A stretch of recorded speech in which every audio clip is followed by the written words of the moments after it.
এর আগে মালদায় তৃণমূল নেতা দুলাল সরকার খুনের পর তৃণমূল বিধায়ক সাবিত্রী মিত্র তার গাড়িতে এবার হামলার চেষ্টা। সাবিত্রী মিত্র তিনি অভিযোগ করছেন যে রীতিমতো রেকি করে তার প্রাণনাশের চেষ্টা করা হচ্ছে। আর ফের উঠছে এক্ষেত্রে বড় মাথার তত্ত্ব। একজনকে আটক করে ইতিমধ্যে জিজ্ঞাসাবাদ করেছে পুলিশ।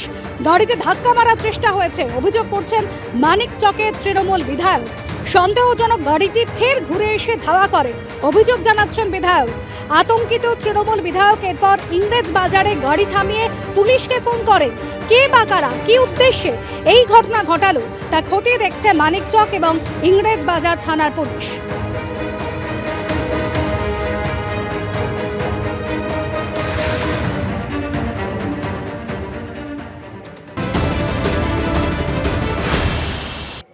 দুলাল সরকারকে খুনের ঘটনাতেও উঠে এসেছিল বড় মাথার কথা, যার উত্তর এখন পর্যন্ত মেলেনি। সেই বড় মাথা কে?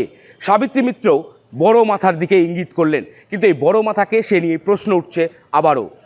এমনকি রেকি করা হয়েছে দুলাল সরকারকে খুনের আগে যেভাবে বেশ কিছুদিন ধরে রেকি করা হয়েছিল, দুলাল সরকারের গতিবিধির ওপর নজর রাখা হয়েছিল, ঠিক একইভাবে সাবিত্রী মিত্রের ওপরও নজর রাখা হচ্ছিল বলে সাবিত্রী মিত্র অভিযোগ করছেন। গতকালও মানিকচকে তার উপর দুজন বাইক আরোহী নজর রাখছিল বলে তিনি বলছেন। এমনকি মালদা শহরে, ইংরেজ বাজার শহরেও তার উপর নজর রাখা হচ্ছিল। গতকাল এই গাড়ি করেই ফিরছিলেন সাবিত্রী মিত্র। তিনি এই গাড়ি করে মানিকচক থেকে, নিজের বিধানসভা কেন্দ্র মানিকচক, সেই মানিকচক থেকে তিনি ফিরে আসছিলেন ইংরেজ বাজারের শহরের বাড়িতে। সেই সময় ধরমপুর পেরোতেই তার গাড়িতে ধাক্কা মারার চেষ্টা হয়, অন্য একটি গাড়ি ধাক্কা মারার চেষ্টা করে, সামনাসামনি ধাক্কা মারার চেষ্টা করে, কিন্তু কোনো ক্রমে তার চালক গাড়িটা নিয়ে বেরিয়ে যেতে সক্ষম হন। সেই সময় সাবিত্রী মিত্র বিষয়টিতে গুরুত্ব না দিলেও পরে সেই গাড়িটি আবার পুনরায় ফিরে আসে সাবিত্রী মিত্রর গাড়ির সামনে, এবং তখন আতঙ্কিত হয়ে পড়েন সাবিত্রী মিত্র। এবং এরপর মানিকচক থানা, ইংরেজ বাজার থানার সাথে যোগাযোগ করেন তিনি।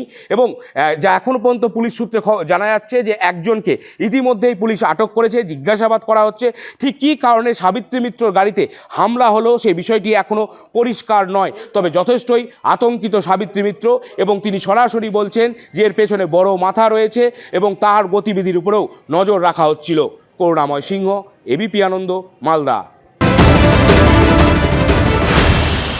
2-3 দিন থেকে হচ্ছে, এটা 3-4 দিন থেকে হচ্ছে, 3-4 দিন থেকে হচ্ছে। সব বহিরাগত, আমাদের এখানকার লোক না ওরা, মানে মালদার লোককে আমি চেহারা দেখে বলে দিতে পারি কোনটা মালদার লোক, কিন্তু না। তাহলে আপনাকে খুনের ষড়যন্ত্র আগে থেকেই করা হচ্ছিল? কেন হচ্ছিল আমি জানি না, যাদের স্বার্থে ঘা লাগছে তারা হয়তো করতে পারে। তবে একটা জিনিসই জানে, ভগবান যাকে বাঁচায় তাকে মানুষ মারতে পারে না।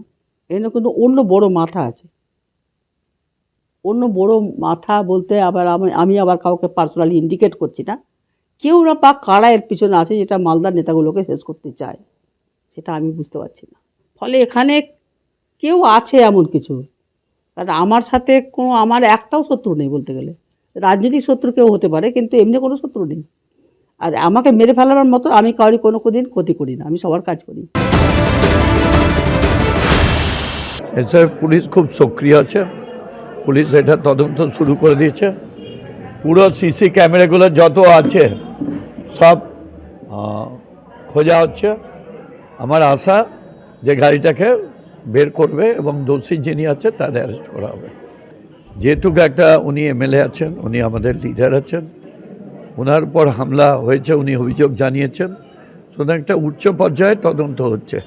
আমি এমন কিছু বলবো না যেটা তদন্তে ব্যাঘাত ঘটবে, শুধু এটুকু বলবো পুলিশ সিরিয়াসলি দেখছে এবং খুব হাই লেভেলেই এটা চলছে।